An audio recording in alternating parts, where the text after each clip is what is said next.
ये भगवान की योग माया बड़ी विलक्षण, विचित्र और अलौकिक है। आपका जैसा भी भाव वैसे आपको भगवान दिखाई दे रहे, पक्का मानिए।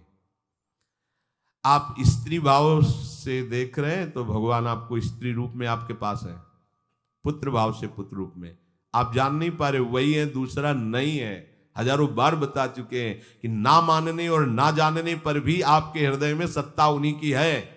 जिस दिन वो भगवान अंतर ध्यान हो जाते, प्यारे पुत्र, प्यारी पत्नी, प्यारे सुहृद मित्र आदि को आप चिता में जला देते हैं, तो था ना आपके हृदय में आदर, पर आप अनजाने से भी भगवान का ही आदर करते हो। अगर जान करके आदर कर लो तो तुम मुक्त हो जाओ इस दुख से, इस प्रपंच से। श्री भगवान कहते हैं कि मेरे अज अविनाशी स्वरूप को ये मूढ़ लोग नहीं जानते हैं, केवल वही जान सकता है जो मेरा आश्रय लेकर के मेरे को पुकारता रहता। भजन का मतलब तब पुकारना, भगवत चिंतन करना। वेदाहम शमतीतानि वर्तमानानि चार्जुन भविष्याणि च भूतानि माम तु वेद न कश्चन। हे अर्जुन, जो प्राणी भूतकाल में हो चुके हैं तथा जो वर्तमान में है और जो भविष्य में है, उन सब प्राणियों को मैं जान रहा हूं। जैसे आंवला ऐसे रख लो तो चारों तरफ से देख सकते हो, ऐसे भगवान अनंत ब्रह्मांडों को, जीवों को एक साथ देख रहे हैं। यही भगवान की भगवत्ता है, एक साथ देख रहे हैं। कोई भी जीव ऐसा नहीं है जिसको भगवान का दुलार नहीं मिल रहा हो, कहीं भी हो, अनंत ब्रह्मांड सबके लिए जो आवश्यक हो भेज रहे। कोई भूखा नहीं रह सकता। एक बार वीर शिवाजी समर्थ गुरु श्री रामदास स्वामी जी के पास गए और कहा कि स्वामी जी अकाल पड़ा हुआ है, तो हमने सारा का सारा खजाना खोल दिया और सबको पवाया। तो गुरु बड़े कृपा सिंधु थे, उन्होंने देखा कि इनके हृदय में एक गर्भ का अंकुरण हो रहा है कि मैं भरण पोषण किया सबका अकाल में। तो उन्होंने कहा कि शिवू यह थोड़ा उठाओ, आओ चलो हमारे साथ। एक बड़ा पत्थर का, इसे तोड़ो। महाराज जी तोड़ा, हटाया तो नीचे मिट्टी में दबा हुआ स्वस्थ मेढक एक ऐसा, बिल्कुल। बोले इसको किसने दिया? देखो ना कितना स्वस्थ है, पुष्ट है, इसको कौन आहार दे रहा है, इसको कौन प्राण पोषण कर रहा है? बोले भगवान।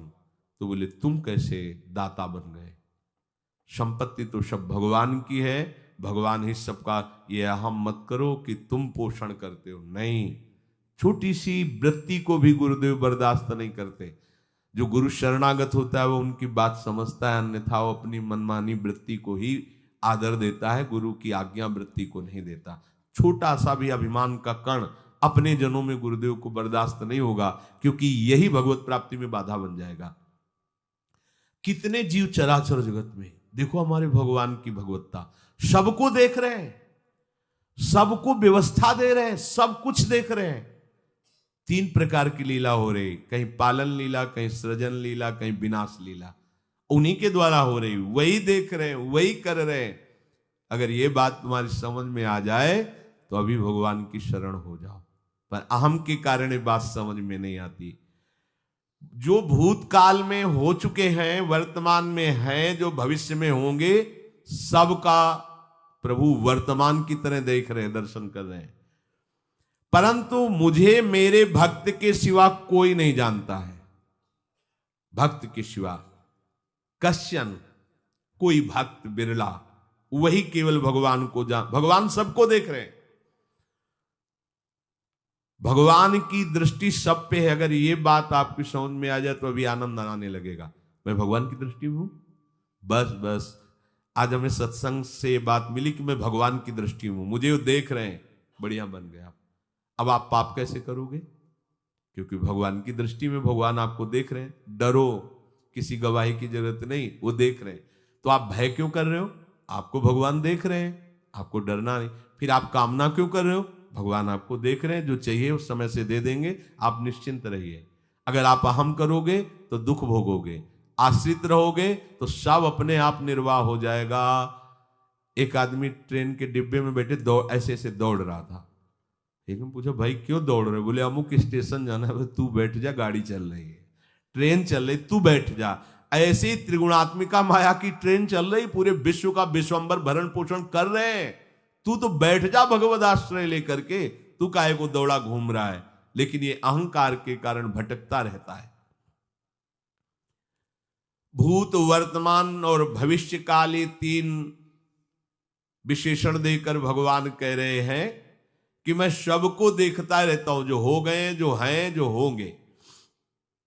भूत के प्राणी, भविष्य के प्राणी अथवा वर्तमान के प्राणी सभी भगवान की दृष्टि में वर्तमान की तरह ही है। ये भूत, भविष्य, वर्तमान काल केवल हम लोगों की दृष्टि में भेद है, भगवान की दृष्टि में नहीं। हो चुका, होगा, हो रहा है। भगवान की दृष्टि में सब हो रहा है, पीछे का भी, अब का भी, सब सामने चल रही सीन। हमारे हृदय में विश्वास हो जाए प्रभु हमें देख रहे हैं। अभी तो हमें ये नहीं पता कि हम भजन कर रहे हैं, भगवान पता नहीं जान रहे हैं कि नहीं जान रहे हैं।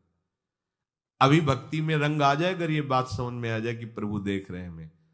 देखो, जब हमारे गुरुजन बैठकर सुनते हैं और जब गाने को अवसर मिलता है तो ज्यादा उत्साह होता है कि बैठे सुन रहे हैं। ऐसे ही अगर हम मान लें कि हमारे प्रभु सुन रहे हैं, हम जो भजन कर रहे हैं हमारे प्रभु देख रहे हैं, जो सेवा कर रहे हैं भगवान हमारे स्वीकार करें, प्रियालाल स्वीकार कर, अभी भक्ति का रंग आ जाए, ये बात हमारे हृदय में बैठ जाए कि मैं हर समय प्रभु की दृष्टि में हूं, हर समय मैं अपने आराध्य देव की दृष्टि में हूं, कितना आनंद आएगा। अंदर से सोचो जरा, हर समय वो हमें देख रहे हैं और वो कह रहे हैं मैं देख रहा हूं। पीछे जो तुम किए वो देख रहे हैं वर्तमान की तरह, अभी जो वो तुम देख रहे हैं, आगे जो करोगे वो भी देख रहे हैं। वो पहले से उनको सब पता है, तुम ऐसे ऐसे चलोगे, ऐसे ऐसे कार्य करोगे। भगवान की दृष्टि में सब कुछ वर्तमान ही रहता है। संपूर्ण प्राणी काल के अंतर्गत है और प्रभु श्री हरि कालातीत है। देश, काल, वस्तु, व्यक्ति, घटना, परिस्थिति ये बदलते रहते हैं, पर प्रभु श्री हरि वैसे के वैसे ही रहते हैं। काल के अंतर्गत प्राणियों का ज्ञान एक सीमित है। अब इस दीवार के पीछे कौन खड़ा है, क्या कर रहा है पता नहीं, पर भगवान की दृष्टि में नहीं। भगवान की दृष्टि में सुमेरु पर्वत पर क्या हो रहा है, जहां किसी की दृष्टि, वहां भी उनको, ब्रह्मलोक में ब्रह्मा क्या कर रहे हैं, बैठे बैठे सब। इसलिए कितने महान ईश्वर हैं। एक छोटी सी भी चींटी को दाना मिला कि नहीं, उनको चिंता है। देखो, आप छोटे से 2-4 लोगों का भार लेकर के चिंतित हो रहे हो, अनंत ब्रह्मांडों के अनंत जीवों का भरण पोषण प्रभु हमारे कर रहे हैं और निश्चिंत हैं। अचिंत शक्तियां भगवान की, तो आप भी तो उनके बच्चे हो ना। ये सब कहने का मतलब है आप भी तो उन्हीं के अंश हो ना। 2-4 की चिंता में इतने तुम बावरे हो रहे हो, डिप्रेशन में पहुंच रहे हो, 2-4 कामनाओं के पीछे इतने। अनंत ब्रह्मांड तुम्हारा जो अंशी है, अनंत ब्रह्मांडों के अनंत जीवों का अनंत काल से भरण पोषण करता चला आ रहा है। कहीं भी किसी के साथ कुछ भी गलत नहीं हो सकता। जैसे कहते हैं कि क्या गलत हुआ, देखो ना अभी तो बच्चा था, ऐसा ऐसा हो गया, तो तुम्हारी दृष्टि में बच्चा है, पीछे तो बहुत पुराना है ना, जो कर्म करके आया उसका फल। कहीं भी गलत किसी के साथ नहीं होता, ध्यान रखना। जहां कुछ होता है, अभी हमने देखा मानो कि ये तो बहुत गंदा है, तो सीधे जा रहा था, ये आदमियों ने मिलकर इसे पीटा, अभी सीधा चल रहा, पीछा टेढ़ा चल के आया है, और जिनको पीटा है वही आके इसे पीट रहे हैं। अब हम वर्तमान को तो देख रहे हैं ना, पीछे की बात तो देख नहीं रहे ना, और भगवान पीछे की देख रहे हैं कि इसने पीछे बहुत ऐसा गलत किया, उसका हिसाब इसको मिल रहा है, इसलिए चुपचाप देखते रहते हैं। ध्यान रखना, इतना भी गलत नहीं हो सकता इस सृष्टि में। वो कैसे गलत नहीं हो रहा, अभी तो नवयुवक था, उसने कुछ ऐसा किया ही नहीं, अभी तो नई अवस्था थी, अभी तुम्हें दिखाई दे रहा है 15 वर्ष का है, लेकिन भगवान देख रहे हैं मेरा पुरातन अंश है, किस जन्म से क्या क्या करते चला आ रहा है। ये ज्ञान हो जाएगा तो किसी भी बात में आपको दुख नहीं पहुंचेगा, विक्षेप नहीं पहुंचेगा। नहीं, बड़े बड़े विक्षिप्त हो जाते। एक गौतमी नाम की महान तपस्विनी थी, महाभारत में कथा आती है, उसका एक ही पुत्र था और उसको सांप ने काट लिया। तो वहां की कुल भील उठा के लाए और कहा, देवी मां ये देखो सांप ने तुम्हारे बेटे को काट लिया। तो उनका इतनी सामर्थ्य सांप की कैसे हो गई कि मेरे बेटे को काट लिया और मेरे से भय नहीं माना। आकर्षण वृत्ति जीव ही की सांप सामने आ गया, तूने क्यों काटा, मैं तुम्हें भस्म कर दूंगी। सांप ने कहा पहले हमारी प्रार्थना सुन लो। मेरे सर पर मृत्यु ने आकर के अपना शासन जमा लिया और कटवा दिया, मेरा कोई दोष नहीं। मृत्यु का आकर्षण किया, महान तपस्विनी भगवान व्यास देव जी ने ये लीला कथा गाई है। मृत्यु का आकर्षण किया, साक्षात मृत्यु सामने आ गई, थर थर कांपने लगी। गौतमी जी ने कहा मैं अपने तपस्या के बल से तुम्हें भस्म कर दूंगी। हमारे ऐसे निष्पाप बालक को तुमने सांप के द्वारा प्रेरित करके कटवाया।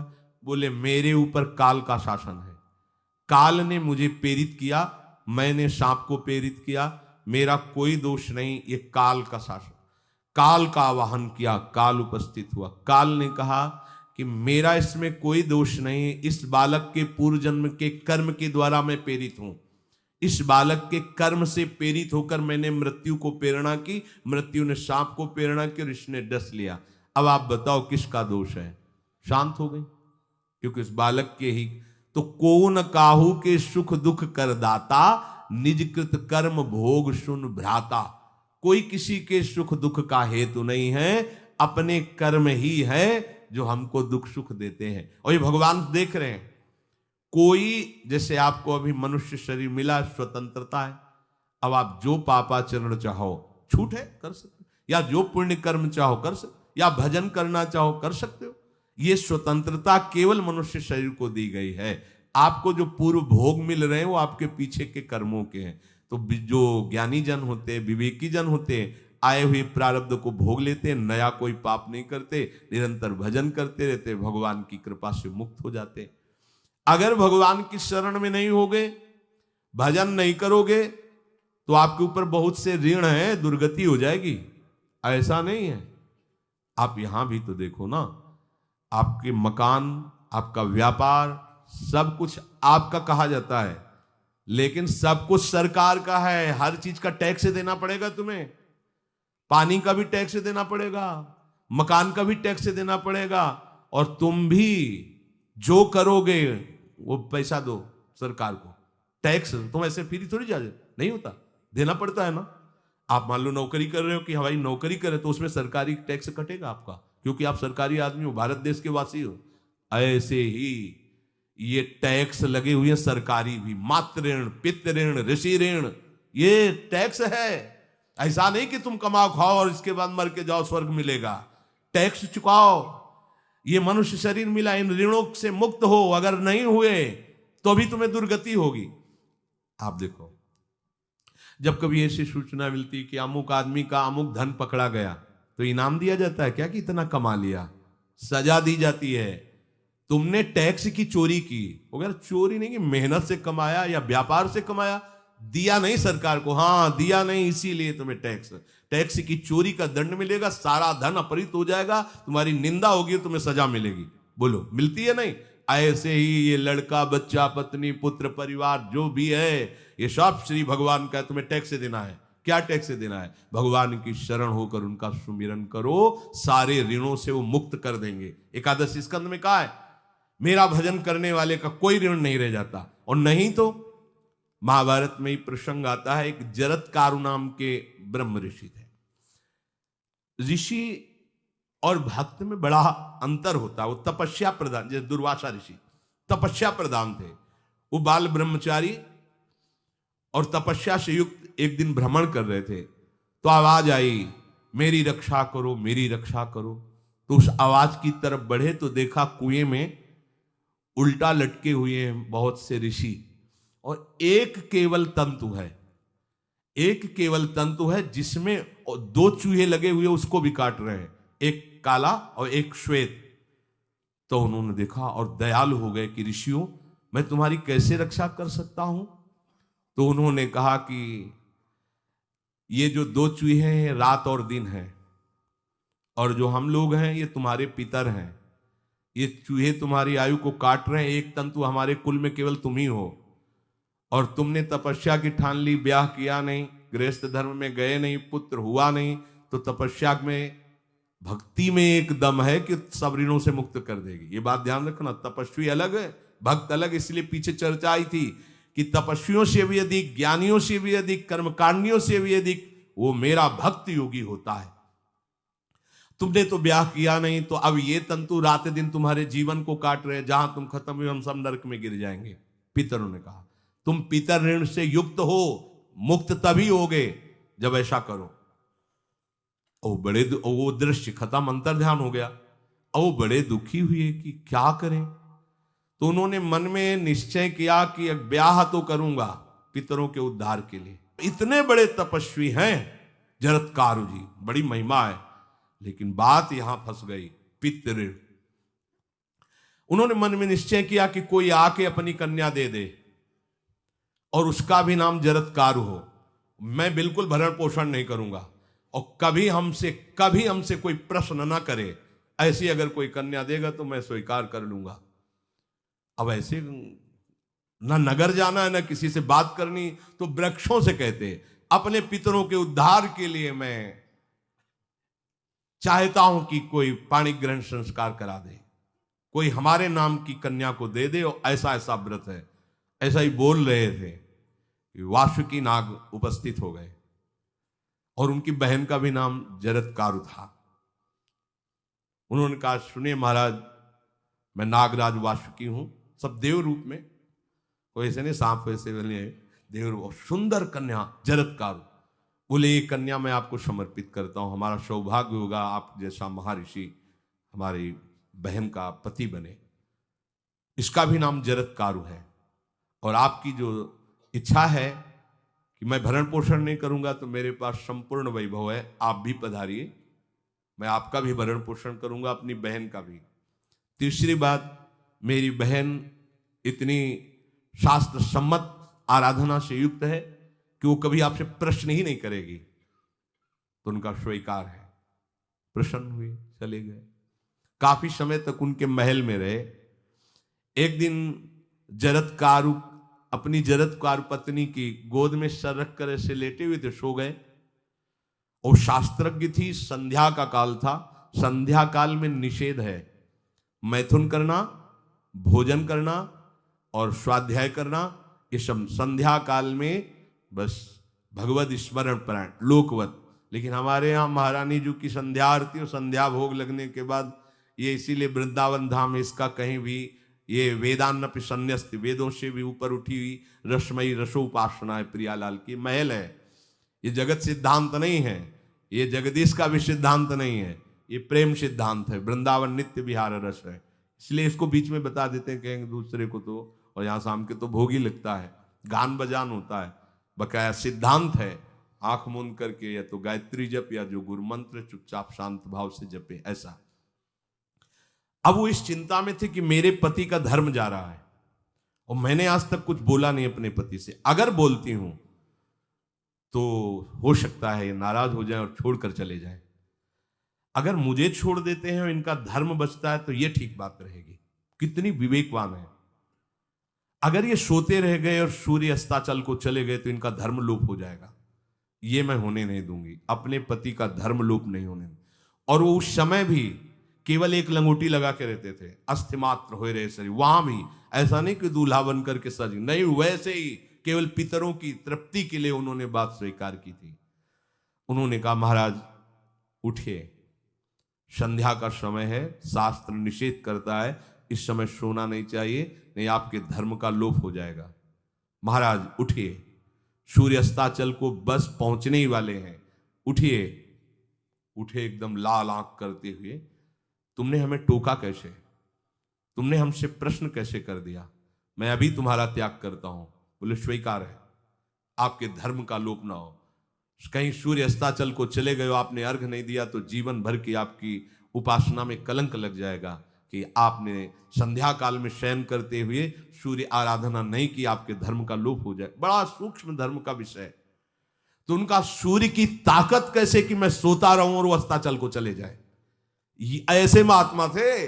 कहा सूर्य की ताकत कैसे, भगवान व्यास देव जी ने लिखा है, किसी कहानी की बात नहीं। सूर्य की सामर्थ्य कैसे है कि मैं अर्घ ना दूं और वो अस्ताचल को चले जाएं, सूर्य तब तक रुके रहते जब तक मैं सोता रहता, पर तुमने टोक दिया, अब मैं चला। जब चले तो उन्होंने कहा हमारे गृहस्थ धर्म का जो फल होता है, आपके पाणी ग्रहण स्वीकार का जो फल होता है उसको बिना दिए आप कैसे चले जा रहे हैं? तो उनका आस्ति वो है, चले गए। उसी से आस्तिक मुनि का प्रादुर्भाव हुआ और उन्होंने आगे बड़ा चरित्र है उनका, आस्ति, तो उसी से नाम रखा आस्तिक। आस्तिक उन्होंने जन्मेजय की यज्ञ को बंद किया। आप सोचो, एक पितर की तृप्ति के लिए उनको ये सब करना पड़ा। और श्री हरिशरणम और निरंतर भजन, तो मातृण पितृण देवऋण ऋषि ऋण सब ऋणों से उपासक मुक्त होकर के परम धाम को जाता है, एकमात्र भगवदास है। पर ये मूढ़ जन इस बात को नहीं जान पाते हैं। बिना कारण कृपा करने वाले प्रभु जीव को मनुष्य शरीर देते हैं। ये मनुष्य शरीर अंतिम शरीर है, अगर इसमें नहीं बना तो फिर चले जाओगे 84 लाख योनियों के चक्र में। इसी शरीर में अनंत जन्मों के संचित कर्म समुदाय का नाश करके भगवत प्राप्ति होती है या मोक्ष पद मिलता है। कौन सा प्राणी किस गति को जाएगा भगवान देखते हैं पर संकल्प नहीं करते, ध्यान रखना, क्योंकि आगे की भी देख रहे हैं। वो देख रहे हैं जो तुम कर रहे हो वैसे गति बनती चली जाएगी, भगवान संकल्प नहीं करते। भगवान तो एक बार संकल्प कर दिया, एको हम बहुश्यामा, उसी में बहुत रूपों में प्रकट हो गए। अब तुम्हें संकल्प करना है कि इस जन्म में मुझे भगवत प्राप्ति करनी है। जो संत शास्त्र सदगुरुदेव कह रहे हैं ऐसा करो ऐसा ना करो, यदि आप इस भावना को स्वीकार करके आराधना करेंगे तो निश्चित निश्चित भगवत प्राप्ति इसी जन्म में हो जाएगी। प्रभु केवल तुम्हें निमित्त बनाना चाहते हैं, कल्याण तो वही करेंगे। जैसे अर्जुन से कह रहे हैं भीष्म आदि द्रोण आदि मेरे द्वारा मारे जा चुके हैं, तुम केवल निमित्त मात्र भवशव्य साचिन। ऐसे ही अय उपासक तू केवल निमित्त बन जा, जो शास्त्र सदगुरुदेव आज्ञा करते हैं वैसे ही तू चल दे अपने मन को मार के, केवल तू निमित्त बन जा। कल्याण या भगवत प्राप्ति या मोक्ष वो तो भगवत कृपा से होगी। पूरी उद्धार की सामग्री तेरे अंदर जागृत कर देंगे प्रभु, केवल तू निमित्त बन जा, मेरी कृपा तेरी सारी बात बना देगी। विश्वास करो, इस बात पर विश्वास करो। भगवान कह रहे हैं तुम निमित्त बन जाओ, जो आदेश कर रहे हैं वैसा पालन करो, काम तो सब मेरी कृपा कर देगी। जो ऐसे मनुष्य शरीर ऐसी कृपा प्राप्त होने पर भी भगवत प्राप्ति नहीं कर पाता, तो मयानुकूलेन नभस्वतेरितम पुमान भवाब्धिम न तरेत सा आत्मा। ऐसी मेरी कृपा का सहारा मिलने पर यदि वो भगवत प्राप्ति नहीं कर पाता तो बोले आत्महा है, वो आत्महत्यारा है, वो दुर्गति को प्राप्त होता है। मनुष्य के लिए खास बात है कि प्रभु ने कृपा करके तुम्हें जो सामर्थ्य दी है, जो समझ दी है, जो सामग्री दी है, उसका दुरुपयोग मत करो। केवल भगवत प्राप्ति के लिए चलो, केवल भगवत प्राप्ति के लिए। ये सबकी समझ में नहीं आएगा, बिल्कुल बात समझ ले। केवल भगवत प्राप्ति के, ये जो कहते हैं कि और हमारे धर्म कर, ये सब फसाव है। आप गृहस्थ बने रहो, आप व्यापारी बने रहो, पर आप लक्ष्य रखो कि मुझे इस जन्म में भगवत प्राप्ति करनी है। आपका लक्ष्य दृढ़ होगा तो नाम जप चलता रहेगा, संसार का कोई विकार आपको परास्त नहीं करेगा। अगर आपने ऐसा अटल निश्चय कर लिया तो तुम्हें जो भगवत सामर्थ्य मिली उसका तुम दुरुपयोग नहीं करोगे। देख लो, अपने लोग बहुत बड़ी गलती करते हैं, जो आध्यात्मिक ऊर्जा शक्ति उसको विषयों में दुरुपयोग करके नष्ट कर रहे हैं। कहते हैं अब हमारा मन नहीं लगता, अब हमारा बड़ा शांति है, घबराहट है। क्यों शांति है, क्यों घबराहट है? जब तक तुम धर्म विरुद्ध नहीं करोगे तो अशांति नहीं हो सकती, भय नहीं लग सकता, विषाद नहीं हो सकता, क्लेश नहीं हो सकता। लिख लो ये बात, किसी को भी कभी भी भय महसूस हो रहा है, अशांति महसूस हो रही, घबराहट महसूस हो रही, आप भगवत प्रदत्त शक्ति का दुरुपयोग कर रहे हैं, समय का दुरुपयोग कर रहे हैं, सामग्री का दुरुपयोग कर रहे हैं, अर्थात कोई न कोई अधर्म आचरण कर रहे हैं। अब भी आपको उपाय बता देते हैं। यदि तुम्हारा मन जलन पैदा कर रहा है तो भगवान से हाथ जोड़कर कहो कि हे नाथ, मेरे से अब तक जो गलतियां हुई हैं उन्हें क्षमा कर दो। आगे मैं गलती नहीं करूंगा, आपके बल से, आपके बल से। ये भी ध्यान रखो, आपके बल से, अपने बल से नहीं, आपके बल से। हे नाथ ऐसा मुझे बल दो जिससे कभी मैं आपके और गुरुदेव के विपरीत न चलूं। अगर कोई हमसे गलती हो जाए तो मुझे तत्काल दंड दे देना, क्षमा मत करना। आगे ये बहुत बढ़िया बात है। अगर हमको क्षमा कर दिया जाएगा तो हमारे मन को उत्साह बढ़ जाएगा फिर गलती करने का। अगर दंड दे दिया जाए तो मन डर जाएगा। तो इसीलिए प्रार्थना में ये भी कहना चाहिए, पर हिम्मत नहीं पड़ेगी, क्योंकि मन को बहुत दुलार करते हैं ना, कि प्रभु मेरे से जो गलती हुई उसे मुझे दंड दे दो, मैं क्षमा नहीं चाहता। क्योंकि हम देखते हैं जब हम क्षमा कर देते हैं तो उसका उत्साह बढ़ जाता है मन का और गलत करने का। प्रभु इसे क्षमा मत करो, इसे दंड दो। एक बार इसकी भरपूर बेइज्जती होनी चाहिए। जब इसको सब देखेंगे हाँ ये, तो अपने आप ही मन सही रास्ते में आ जाएगा। प्रभु आप क्षमा कर देते और बात गुप्त रहती है तो इसको बढ़ावा और मिल जाता है और पापाचरण कर, क्योंकि ये दुष्ट है ना। अगर साधु हो तो बचत हो जाए कि देखो प्रभु ने इस गलती को छुपा दिया और कोई जाना भी नहीं और क्षमा भी कर दिया, अब मैं आगे से बिल्कुल नहीं करूंगा। ये दुष्ट है ना, ये ऐसा नहीं करता। क्षमा हो गई तो उसको लगता है आगे भी क्षमा हो जाएगी, चुपचाप चलो मनोरंजन करते हैं। नहीं प्रभु मुझे दंड दीजिए, जैसे कुंती जी कहती है मुझे विपत्ति दीजिए। ऐसे उत्तम भक्त वही है। हे नाथ आज तक जो गलतियां हुई क्षमा कीजिए, आगे गलतियां नहीं होंगी, ये मैं आपके बल से कह रहा हूं। प्रभु यदि मेरे से चूक हो जाए तो आप क्षमा मत करना, मुझे दंड देना, जिससे मेरा सुधार हो जाए, मैं आपके अनुकूल चलने लगूं। मनुष्य की असमर्थ दो तरह से होती है। एक असमर्थ कि वो कर ही नहीं सकता, जैसे किसी से कहा जाए कि तुम ये मकान उठा करके वहां रख दो, तो कर ही नहीं सकता। ऐसी सामर्थ्य जो आप में करने के लिए भगवान कभी आदेश ही नहीं देंगे, ध्यान रखना। एक बात ध्यान दीजिए, कोई भी ऐसी भगवद आज्ञा या गुरु आज्ञा नहीं होती जो आप नहीं कर सकते। आप जो कर सकते हैं वही आज्ञा होती है। दूसरी असमर्थ ये होती है कि करना चाहता हूं, समय भी है, पर पता नहीं कोई अंदर से करने नहीं देता। भजन करना चाहता हूं, ब्रह्मचर्य से रहना चाहता हूं, और अनुकूल कृपा भी है, सत्संग मिल रहा है, धाम वास सब, पर कोई हमारे ऊपर सवार हो जाता है और हमसे ऐसा करवा लेता है। यह है प्रमाद, यह है मूढ़ता। यह साधक को नष्ट कर देती है। दो प्रकार की असमर्थता की बात हुई। एक ये कि भाई हम असमर्थ हैं, कहा गया कि इस मकान को वहां उठा के रख दो, नहीं रख सकते, तो ऐसा आदेश ही भगवान और गुरुदेव का होता नहीं होगा। और अगर आदेश हो गया है तो आप उठा के देख लेना, आप उठा लोगे। अगर आपको यह ध्यान रहा कि गुरुदेव की आज्ञा है, हरि की आज्ञा है, हो जाएगा। हम कई बार आपको कहा है, अंगद को ऐसे मसल दें, ऐसे वीर थे रावण की सभा में, पर राम प्रताप सुमिरपन रोपा। इस सभा में कोई बड़ा वीर हो, मेरा पैर उठा दे, राम जी सीता जी हार जाएंगे, वापस चले जाएंगे। ये बात थर्रा देने वाली बात है। घबरा, आराध्य देव और माता जानकी दोनों को दांव में लगा दिया, उठा दे कोई पैर। पर उनको भरोसा था कि मैं राम के बल पे कह रहा हूं। राम बल आकर के विराजमान हो गया, कोई नहीं उठा पाया। आखिरी में रावण झुका, मेरे झुकने से, मेरे सामने झुकने से तेरी बात नहीं, तो जो बार बार जिनको मनुष्य कह रहा है उनके चरणों में जा। मैं उनका एक तुच्छ दास हूं, यदि आदेश हो जाए तो घूंसा से सबको मार करके तेरी पत्नियों को बंदी बनाकर और तुझे अभी राम जी के सामने डाल दूं। ये अंगद नहीं बोल रहे थे, ये राम प्रताप बोल रहा था। ऐसे ही यदि आपको आदेश कोई शास्त्र का या गुरु का है तो आप अक्षरशः समझ लीजिए उसमें उनका बल भी है, पर हम लोग उस बल का तिरस्कार कर देते हैं।